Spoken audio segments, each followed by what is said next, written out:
I never thought my love story would end this way. 3 years with Amanda building a life together, planning our wedding for next spring. We had picked the venue, chosen our colors, and even started addressing invitations. Everything seemed perfect until I needed surgery for a kidney cyst. When it came time to choose between being by my side during recovery or attending her male best friend Jake's promotion party, she chose him. I know this is hard to believe, but before I continue my story, let me know where you are watching from. Drop a comment, hit like, and subscribe if you want to hear how I canceled my wedding, returned her ring, and what happened when she showed up sobbing 3 months later. Amanda and I first met at the grand opening of Sunrise Coffee in downtown Seattle back in 2021. I was there for a business meeting that got canceled last minute, so I decided to stay and enjoy my coffee alone. That is when I spotted her across the room, her auburn hair catching the morning sunlight through the windows. She was laughing with the barista, and something about her smile just captivated me instantly. I gathered my courage, walked over, and made some terrible joke about their complicated menu. Instead of finding me weird, she laughed and suggested her favorite drink. There was something magnetic about Amanda. She was not only beautiful with her bright green eyes and freckles, but also incredibly intelligent and witty. She worked as a marketing executive for a tech startup, and her passion when she talked about her work was infectious. Our first date was at Giovanni's, this little Italian restaurant tucked away in a quiet neighborhood. We talked for hours over pasta and wine, discovering our shared love for hiking, alternative rock music, and oddly enough, horror movies. That first date turned into weekly dates, then daily texts, and before I knew it, I was completely falling for her. After several failed relationships in my past, I finally felt like I had found someone who truly got me. Amanda understood my ambitions. As a software engineer, supported my dreams and made me laugh even on my worst days. After a year of dating, we decided to move in together. I had just purchased a 2-bedroom condo in the heart of the city, with floor-to-ceiling windows and a view of Mount Rainier on clear days. Amanda moved in with her collection of houseplants, vintage record player, and a ridiculous number of throw pillows that somehow made my bachelor pad feel like a real home. We fell into a comfortable routine, making dinner together, weekend hikes in the mountains, and Sunday morning pancake competitions. Last summer, I took Amanda on a surprise trip to the Rocky Mountains. After an exhausting but exhilarating hike to a secluded lake, I got down on one knee and asked her to marry me. The diamond ring caught the light perfectly as tears streamed down her face. She said yes immediately, jumping into my arms so forcefully we almost tumbled into the lake. That night, under a blanket of stars, we made plans for our future together, talking about the wedding potential, honeymoon locations, and even names for our future children. Our families were thrilled with the engagement. My parents adored Amanda from the moment they met her, and her parents welcomed me with open arms. We set the date for May next year, found a beautiful rustic venue overlooking the water, and started putting down deposits. Amanda created detailed spreadsheets for everything from floral arrangements to seating charts.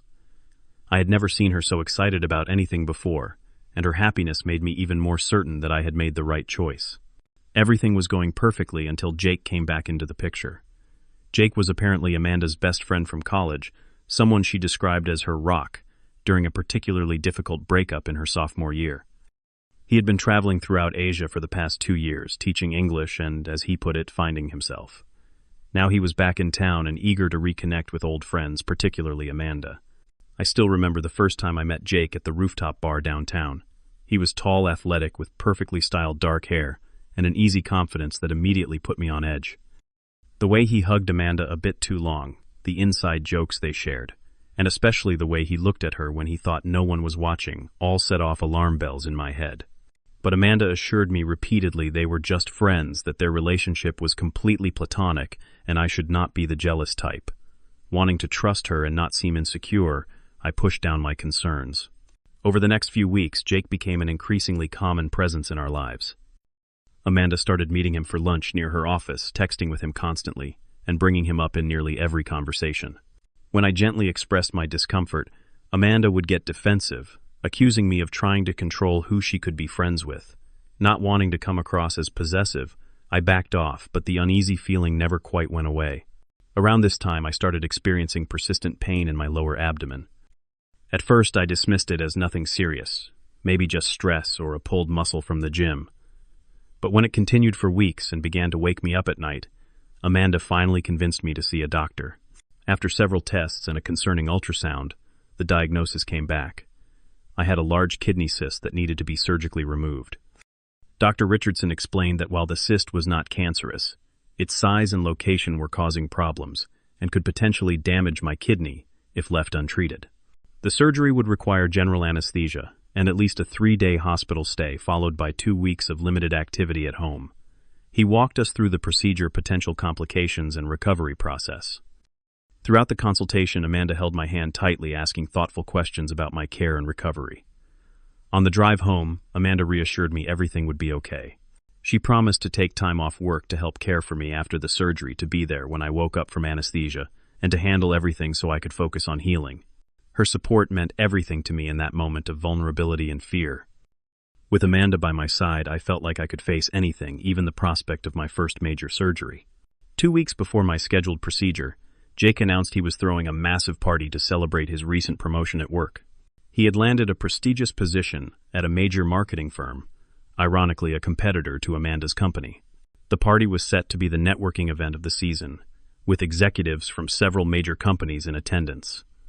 There was just one significant problem. Jake had scheduled his celebration for the exact same day as my surgery. When the invitation arrived, I immediately noticed the conflict. Amanda did too, but instead of dismissing it outright, she grew quiet, staring at the elegant card with an expression I could not quite read. That night over dinner, she cautiously brought up the subject, mentioning how important this event could be for her career, how many valuable connections she could make.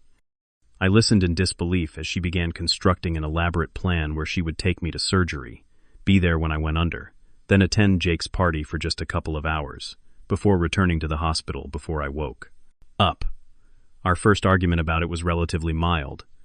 I expressed my hurt feelings but tried to understand her professional motivations. However, as the surgery date approached, the tension between us grew. Amanda spent more time discussing outfit options for the party than preparing for my aftercare.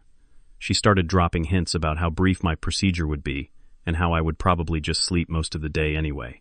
Each comment felt like a small betrayal chipping away at the secure foundation I thought we had built. The night before my surgery, I could barely sleep.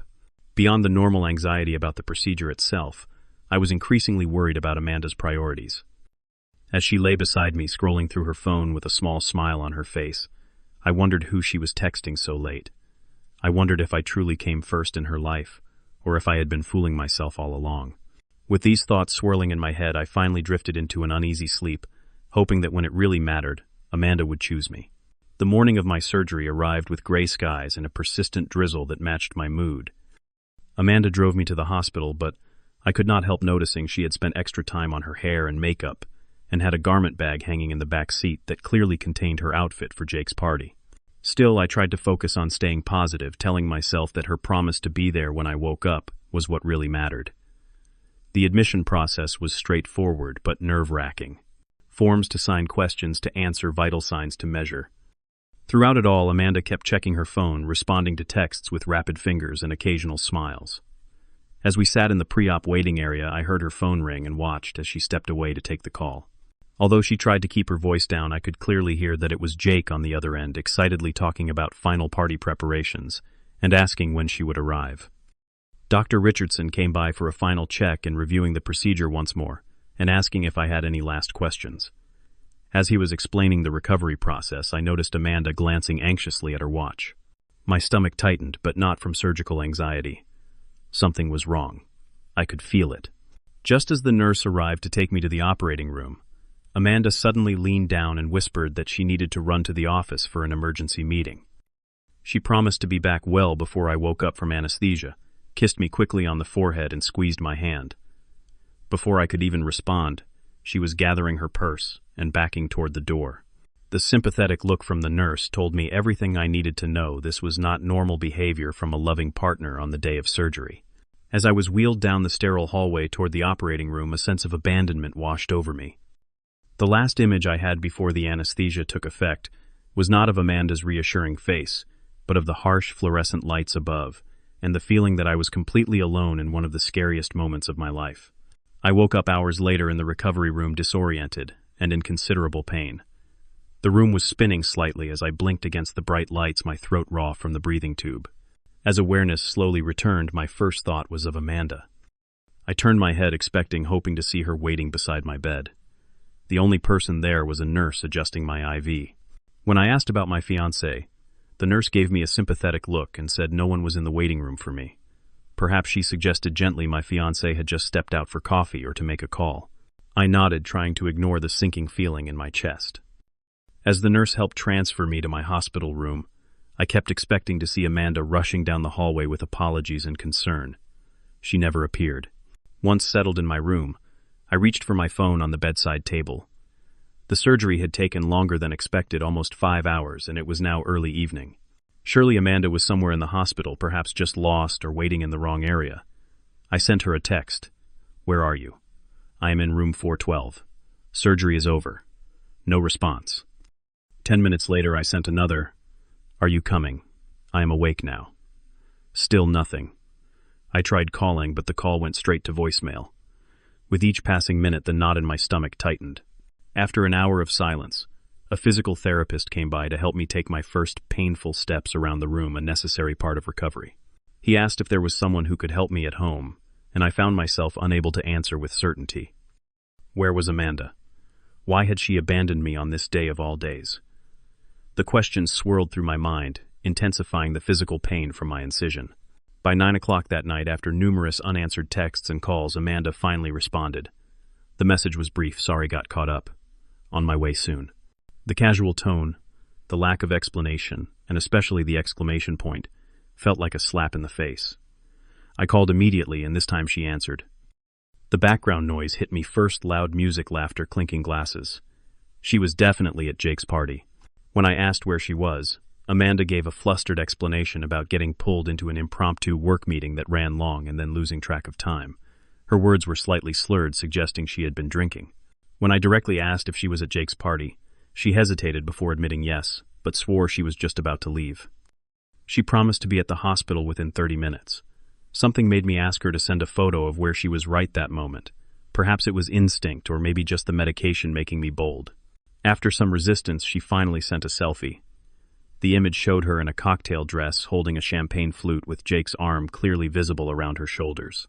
Their faces were close together, both flushed with alcohol and something else I did not want to name.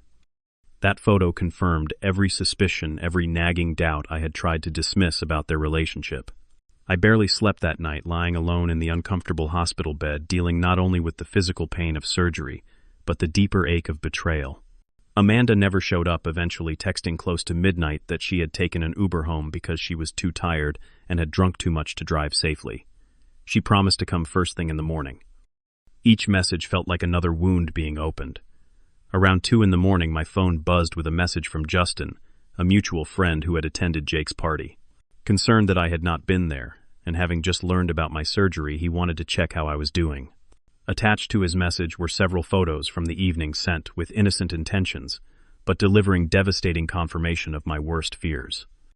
In image after image, Amanda and Jake were practically inseparable, dancing closely, his hand on her waist, her head on his shoulder. In the final photo, they were in a corner, her back against the wall, their faces inches apart in what looked like a moment just before a kiss. As I stared at these photos in the dim light of my hospital room, everything suddenly became clear. The late-night text, the defensiveness when I questioned their friendship, the increasing amount of time they spent together, and now this ultimate betrayal when I needed her most. I had been blind, willfully ignoring the signs because I loved her and wanted to believe in our future. But there was no denying the truth now captured in these images and in her inexcusable absence from my hospital bedside. The realization was both devastating and strangely liberating. As dawn broke, I made a decision: our relationship was over. No explanations needed, no second chances. Anyone who could abandon their fiancée during surgery to party with another man did not deserve the gift of my love and trust. As painful as it would be, I knew what I had to do. Amanda arrived at the hospital around 10 the next morning, carrying a bouquet of flowers and a small gift bag.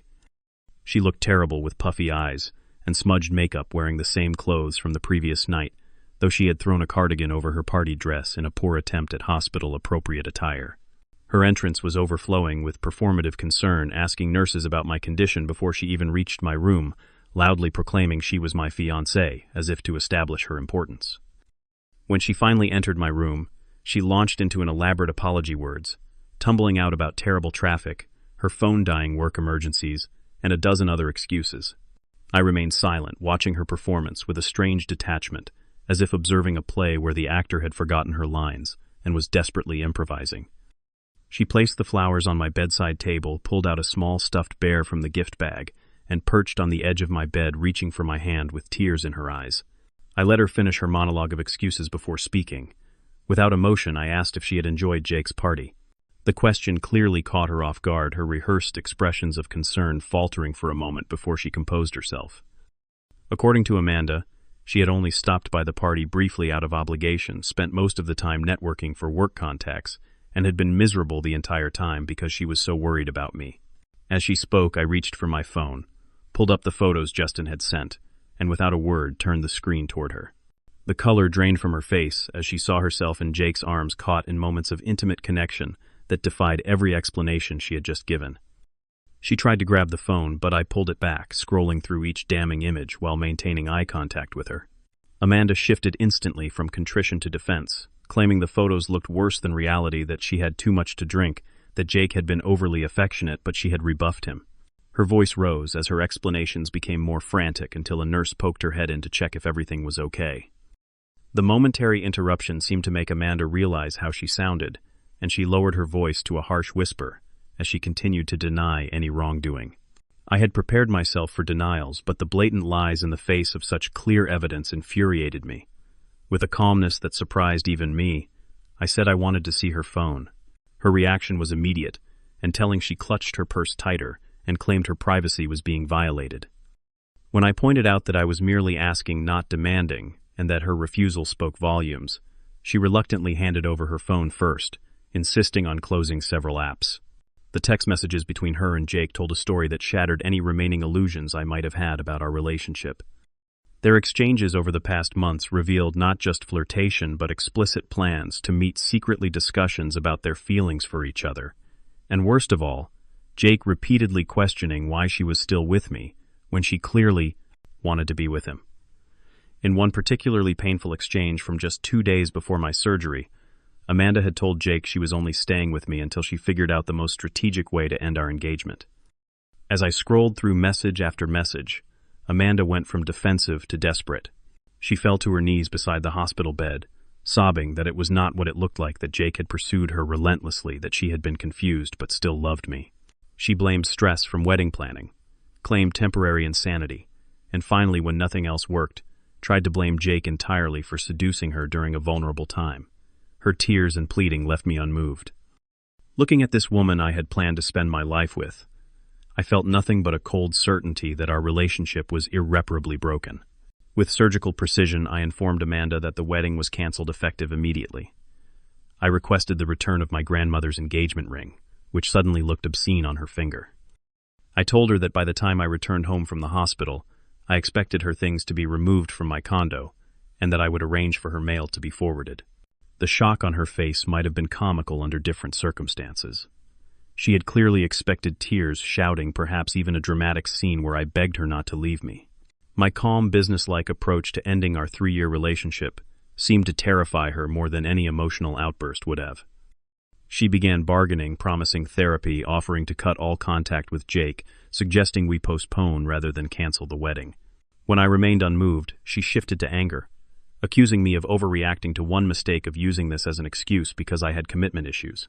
Through it all, I maintained my composure, repeating only that my decision was final. When a doctor arrived to check my incision, I asked Amanda to leave, stating clearly that I did not want her to return. As she gathered her purse mascara streaking down her face, she made one final plea for another chance. Looking directly into her eyes, I said the words that ended everything I deserve: someone who chooses me, especially on my worst days. You are not that person. Please leave my ring with the nurse on your way out. After she left, a strange sense of peace washed over me, despite the physical pain and emotional trauma. I had stood up for myself, refused to accept betrayal, and in doing so possibly saved myself from years of heartbreak and disrespect. The next few hours were a flurry of practical activity, as I made calls from my hospital bed, systematically dismantling what would have been our wedding. My parents and brother Mark were shocked, but immediately supportive. Mark, always my protector since childhood, offered to change the locks on my condo and pack up Amanda's belongings. My mother, fighting back tears of anger on my behalf, volunteered to contact the wedding venue and vendors to cancel arrangements. Friends stepped up to notify guests that the wedding was off, sparing me the humiliation of explaining dozens of times what had happened. By the time I was discharged 3 days later, my support system had mobilized remarkably. Mark picked me up, informing me that the locks had been changed. Amanda's things had been boxed and moved to our friend Sarah's garage, and the engagement ring had been returned via Sarah to avoid direct contact.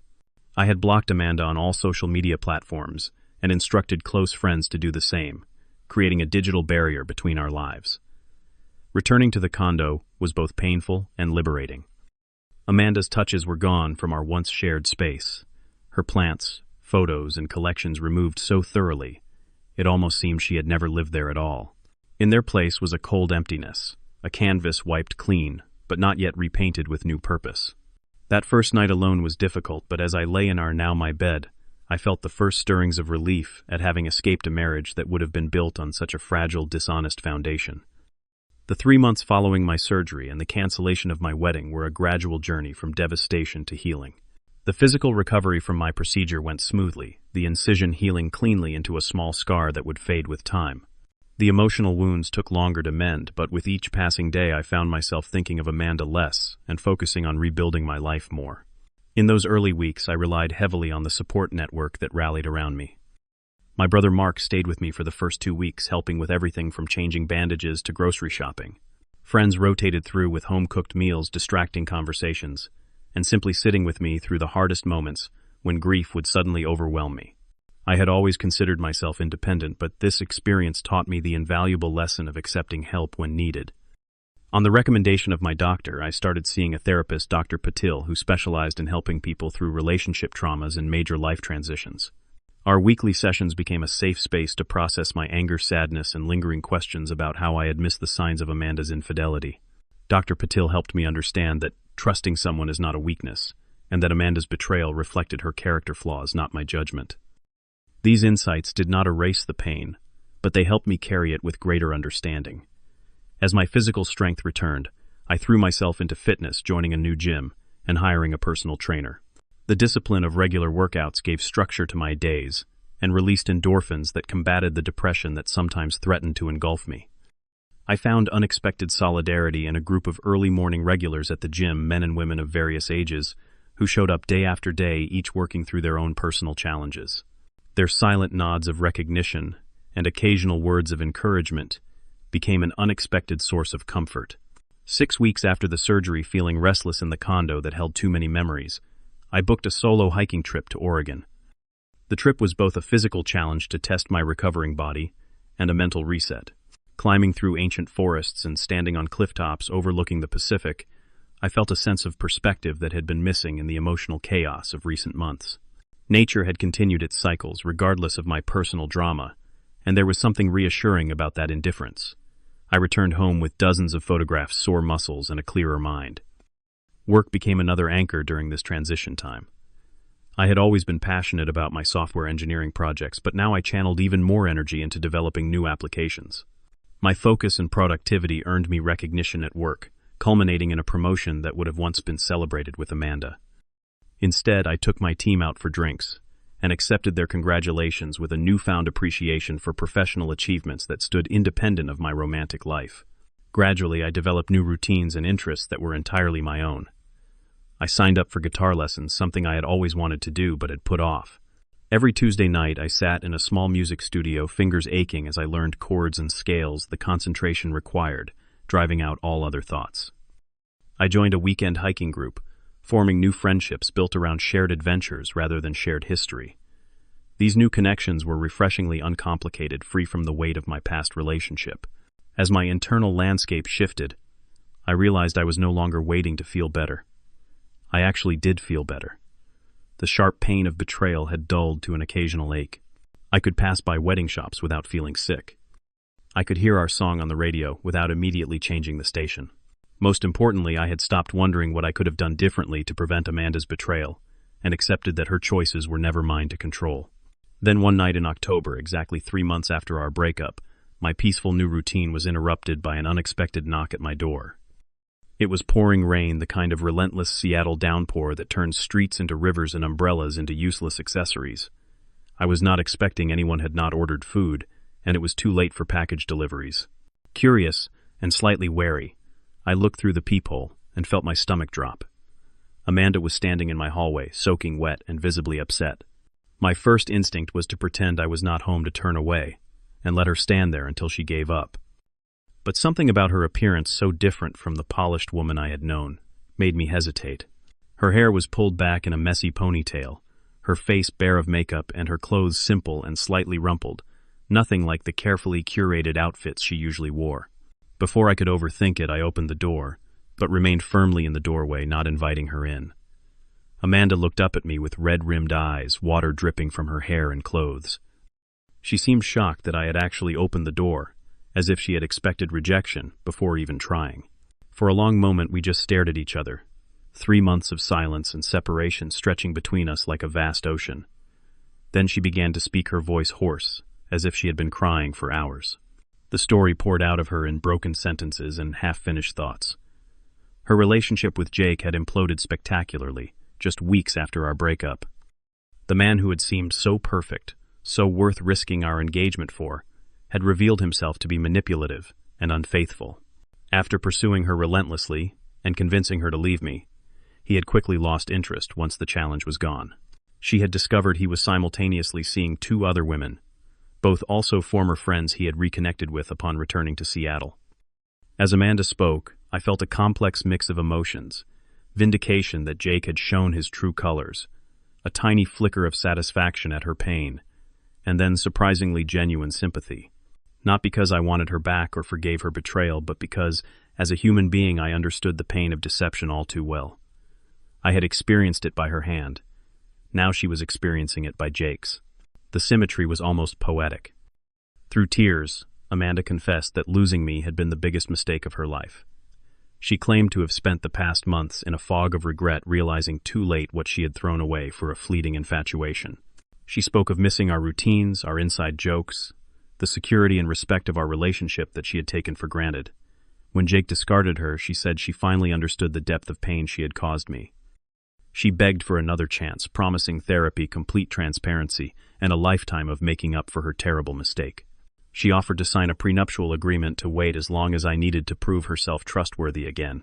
Her desperation was palpable, as she described imagining our life together and realizing it was exactly what she wanted, what she had foolishly discarded.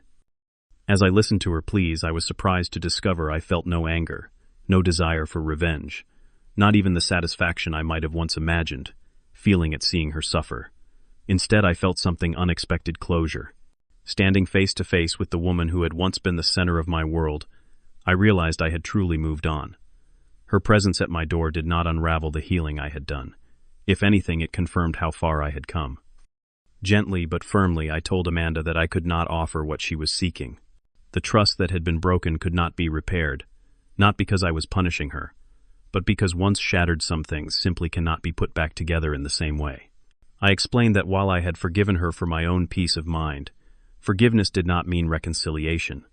We had both changed through this experience, becoming different people who needed to walk separate paths forward. I shared with her the most valuable lesson I had learned during our time apart, that self-respect is not negotiable, and that healthy love should never require the sacrifice of your dignity or peace of mind. I told her I was grateful in a strange way that her betrayal had occurred before we were married, before children were involved, before our lives were even more deeply intertwined. The pain had been intense, but clean, a surgical removal rather than a prolonged disease. As Amanda stood there crying quietly, I assured her that she too would heal with time, that this painful lesson, while costly, would help her build more honest relationships in the future. I suggested she take time to be alone, to rediscover who she was outside of romantic relationships, just as I had been forced to do. There was kindness in my words, but also the unmistakable finality of a chapter truly closed. Before she left, Amanda asked if I could ever forgive her completely. Looking into her eyes one last time, I told her the truth I already had, not for her sake, but for my own. Forgiveness had been the key that unlocked my cage of bitterness and allowed me to move forward. I wished her well, genuinely hoping she would find happiness and learn from our story just as I had. As I closed the door behind her, watching her walk away through the rain, I felt an overwhelming sense of peace wash over me. The man who had been devastated in that hospital room 3 months ago had emerged stronger, wiser, and more authentic. I had discovered that sometimes the most painful endings clear the way for new beginnings that would otherwise never have been possible. The relationship that I thought would last a lifetime had instead given me the gift of self-discovery, teaching me that I was capable of setting boundaries, honoring my worth, and rebuilding my life on my own terms. Sometimes life's greatest disappointments reveal themselves as unexpected gifts, steering us toward a future better than any we could have planned. Have you ever had a painful experience that ultimately led you somewhere better? Drop a comment below and share your story of resilience. If this story resonated with you, please hit the like button, subscribe to hear more journeys of healing, and share with someone who might need to be reminded of their own strength today. Thank you for listening. And remember, choosing yourself is not selfish, it is essential. Until next time, take care of your heart. It is the only one you have.